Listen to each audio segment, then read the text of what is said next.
Student, आज के इस वीडियो के माध्यम से हम ऐसे न्यूमेरिकल बताने जा रहे हैं जो कि अप्लाइड मैकेनिक्स का सबसे इंपॉर्टेंट न्यूमेरिकल है। अप्लाइड मैकेनिक्स का कॉन्सेप्ट बिल्कुल क्लियर करिए, इस न्यूमेरिकल को तैयार करिए ताकि आप जो है सेकंड सेमेस्टर में जबरदस्त तरीके से नंबर गेन कर पाए अप्लाइड मैकेनिक्स में। और साथ ही साथ अगर शानदार तैयारी करना चाहते हैं अप्लाइड मैकेनिक्स के माध्यम से और इसी के साथ ही साथ आप अपने पूरे कंप्लीट सेकंड सेमेस्टर की तैयारी करना चाहते हैं तो दिए गए नंबर 88 26 39 60 22 इस नंबर पे कॉल करके आप सेकंड सेमेस्टर के पेड ग्रुप से जुड़ सकते हैं जिसमें आपको कंप्लीट सिलेबस की तैयारी कराई जाती है। आइए क्वेश्चन को स्टार्ट करते हैं। अगर क्वेश्चन आपसे बन जाता है तो आप इसका आंसर जरूर कमेंट बॉक्स में कमेंट करिएगा। पहला आपका क्वेश्चन ये है कि उन दो बलों का मान ज्ञात करिए, मतलब कि आपका जो आंसर आएगा वो किसी दो बलों का मान होगा। ठीक है, पहली स्थिति में ये कह रहा है कि ये समकोण भुजाओं को निरूपित करते हैं, मतलब theta is equal to 90 degree. जहां समकोण है वहां theta is equal to 90 degree तथा वो उन दोनों बलों का जो परिणामी बल है वो पहले का तो √3 न्यूटन होता है, लेकिन दूसरा जब ये 60 डिग्री पर कार्य करता है तो इनका परिणामी जो है आपका √13 न्यूटन होता है। तो आपको इन दोनों बलों का ज्ञात करना है मान।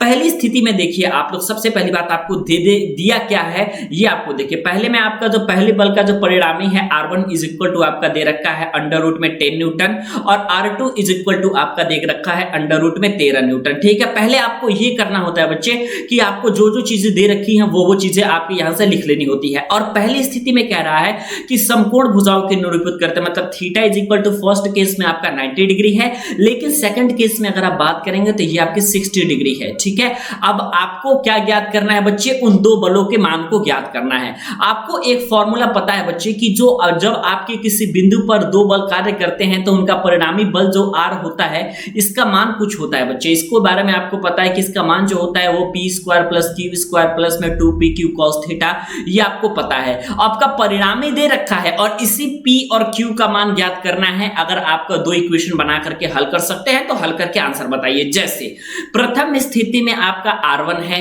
ठीक है, और R1 इज इक्वल टू आपका क्या दे रखा है बच्चे, तो √10 न्यूटन दे रखा है, तो √10 आपने यहां से लिख लिया। अब आपको क्या करना है बच्चे की परिणामी का फॉर्मूला लगा देना है, p² + q² प्लस 2pq और उसके बाद cos थीटा, मतलब प्रथम स्थिति में cos 90 है। अब cos 90 की वैल्यू बच्चे कितनी होती है, तो 0 होती है सर। तो जब cos 90 की वैल्यू 0 होती है तो ये सारा टर्म जो है आपका बिल्कुल 0 हो जाएगा। और उसके बाद आप यहां से देख सकते हैं कि p² + q² की जो वैल्यू है ये आपकी √10 के बराबर आ गई। वर्ग कर देंगे आप ये दोनों साइड तो p² + q² की जो वैल्यू है ये 10 के बराबर आ जाएगी। इक्वेशन नंबर 1 इसको बना लीजिए। ठीक है, आइए उसके बाद क्या करना है आपको मैं बताता हूं। सबसे पहले आपने ये देखा कि p² + q² की जो वैल्यू है ये आपका आ गया 10 और इसको आपने बना लिया इक्वेशन नंबर 1। ठीक है, बिल्कुल स्टेप बाय स्टेप चलिएगा तभी आपको समझ में आएगा। अब आपको पता है दूसरी स्थिति, ठीक है। अब दूसरी स्थिति में आपका क्या था, दूसरी स्थिति में भी आपको तो वही परिणामी होगा R2 इज इक्वल टू फिर से आपका वही होगा कि आपका फॉर्मूला तो सेम ही रहता है कि परिणामी जो बल होता है वो p² + q² plus 2pq cos theta के बराबर जो होता है आपका परिणामी होता है।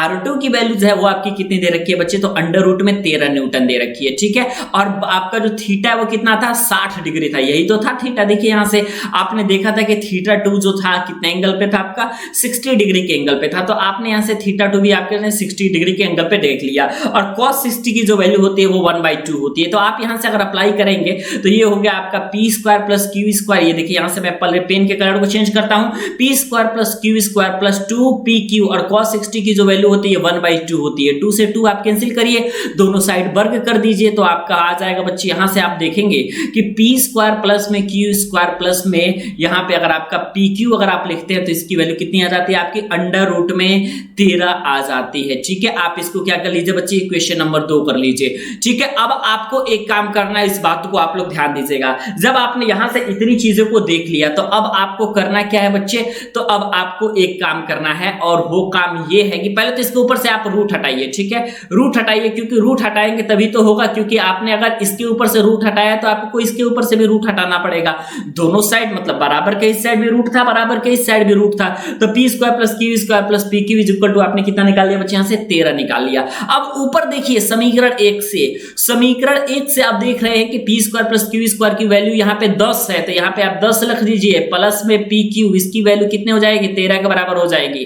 यानी pq की जो वैल्यू होगी वो कितने के बराबर हो जाएगी, 3 के बराबर हो जाएगी। pq की वैल्यू कितने बराबर हो गई, 3 के बराबर होगी, क्योंकि 13 में से 10 जाएगा तो आपके पास कितना हो जाएगा बच्चे, तो 3 हो जाएगा। अब आप क्या करिए करिए, एक काम करिए, बस सिंपल सा एक काम है, दोनों साइड 2 से गुणा कर दीजिए, वैल्यू पर कोई इफेक्ट नहीं पड़ेगा।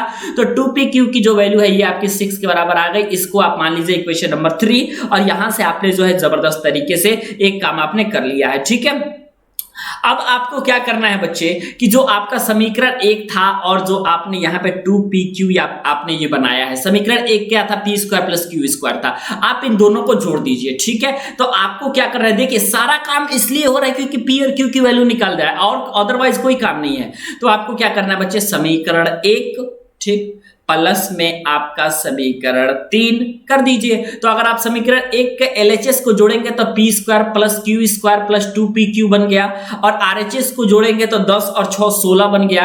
आप यहां से देख रहे हैं कि ये हो गया आपका p प्लस q का square whole square is equal to ये हो गया आपका 4 का स्क्वायर, यानी यहां से आपने निकाल लिया p plus q is equal to 4। इसको आप इक्वेशन नंबर 4 बना लीजिए, या फिर आप p इज इक्वल टू आप ये भी लिख सकते हैं sir ji p is equal to q minus 4 भी होता है, ये भी हम लिख सकते हैं। ठीक है, आपको करना क्या है इसके बारे में थोड़ा सा आप यहां से ध्यान दीजिएगा, क्या करना है आपको और क्या नहीं करना है। ठीक है, अब आपने जो यहां पे ऊपर वैल्यू निकाली हुई है, ऊपर या फिर कहीं भी आपने p और q की वैल्यू निकाली हुई थी, ये आपने मान लीजिए, देखिए यहां से pq इज इक्वल टू 3 है कि नहीं, और p इज इक्वल टू आपने q माइनस 4 लिख दिया। तो आप pq इज इक्वल टू 3 आपने यहां से रखा है, तो p की वैल्यू तो आपका q माइनस 4 है, इनटू में आपके पास क्या हो जाएगा, q हो जाएगा। इसकी वैल्यू किसके बराबर आ गई, 3 के बराबर आ गई। अब आप यहां से देखिए कि आपके पास q स्क्वायर माइनस में 4q इज इक्वल टू आपके पास 3, एक इक्वेशन बन गया। ठीक है, एक क्वाड्रेटिक इक्वेशन आपके पास बन गया है। अगर आप यहां से इसको सॉल्व करेंगे तो आपका जो है आराम से आप मान भी निकाल सकते हैं। ठीक है,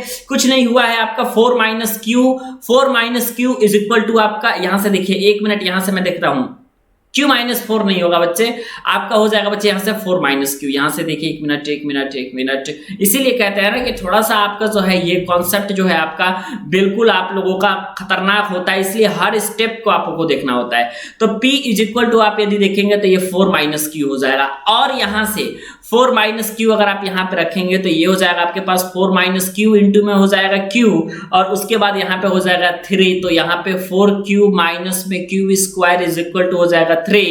तो आप यहां से देखिएगा तो माइनस में q स्क्वायर प्लस में 4q और माइनस में 3 इज इक्वल टू 0, माइनस से मल्टीप्लाई कर दीजिएगा तो q स्क्वायर माइनस में 4q प्लस में 3 इज इक्वल टू 0।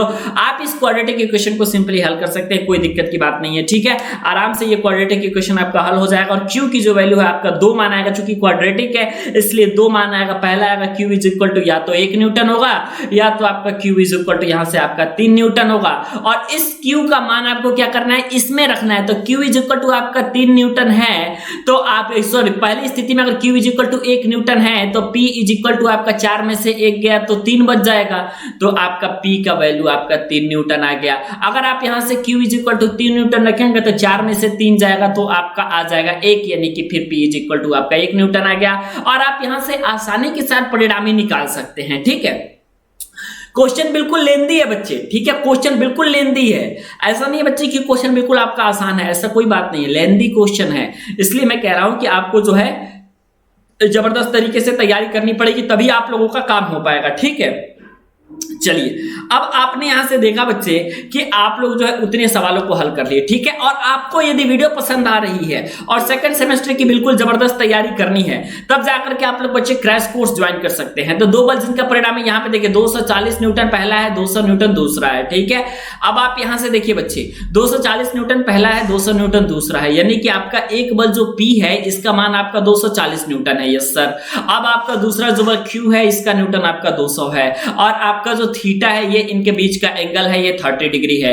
ये जो 3 चीज है आपकी ये दिया गया है, ये क्या हुआ है बच्चे आपका, ये आपका दिया गया है। और परिणामी सदिश r इज इक्वल टू आपका क्या हो जाएगा बच्चे, यहां से r is equal to under root में p स्क्वायर प्लस में q स्क्वायर प्लस में 2pq, उसके बाद यहां से आपका हो जाएगा cos थीटा। ठीक है, अब r इज इक्वल टू आपके पास क्या हो जाएगा बच्चे यहां से, तो p स्क्वायर मतलब कि आपका हो जाएगा यहां से 240 का स्क्वायर कर लेंगे आराम से, q स्क्वायर मतलब हो जाएगा यहां से आपका 200 का स्क्वायर प्लस में 2pq cos theta 2 into p is equal to आपका 240 है, into q is equal to आपका 200 है, और उसके बाद cos यहाँ पे क्या हो जाएगा बच्चे आपका वैल्यू cos 30 हो जाएगा। आप यहां से बच्चे सॉल्व करिए, कोई दिक्कत की बात नहीं है। आप यहां से भी सॉल्व करिएगा तो कितना हो जाएगा बच्चे, तो यहाँ पे आपका हो जाएगा 57,600 प्लस में 2 का वर्ग हो गया 4, 2 बार 0 है तो यहाँ पे आपने क्या किया, 4 बार बच्चे 0 लगा दिया। और उसके बाद आपने यदि यहाँ से सॉल्व किया तो ये हो गया आपका 96,000 इंटू में आप यदि cos 30 की वैल्यू रखेंगे तो यहाँ पे 0.866 आपका हो गया। देखिए आपको तो कैलकुलेट करना पड़ेगा, इसीलिए ना मैं कह रहा हूं कि आपका जो ये प्रोसेस होता है ये काफी ज्यादा आपका लेंदी होता है, ठीक है। मैं तो मान लीजिए कि पहले से एक बार सॉल्व करके वैल्यू को निकाल लिया हूं, तब आपका मैं डायरेक्टली लिख दे रहा हूं। लेकिन आपको क्या करना पड़ेगा बच्चे, एग्जामिनेशन में जो है आपको आराम से इस सवाल को लगाना पड़ेगा। तो ये आपका जो क्या था बच्चे, ये आपका कॉन्सेप्ट था जो कि आपका मैकेनिक्स का कॉन्सेप्ट था, ठीक है। अगर इतनी वीडियो आपको समझ में आई है तो एक बार आप हमें कमेंट करके बता दीजिए। और सेकंड सेमेस्टर के क्रैश कोर्स में अगर आपको जुड़ना है तो दिए गए नंबर 88 26 39 60 22 इस नंबर पर बच्चे कॉल करके और सेकंड सेमेस्टर के क्रैश कोर्स में जुड़ सकते हैं। आप मिलते हैं बच्चे नेक्स्ट वीडियो में।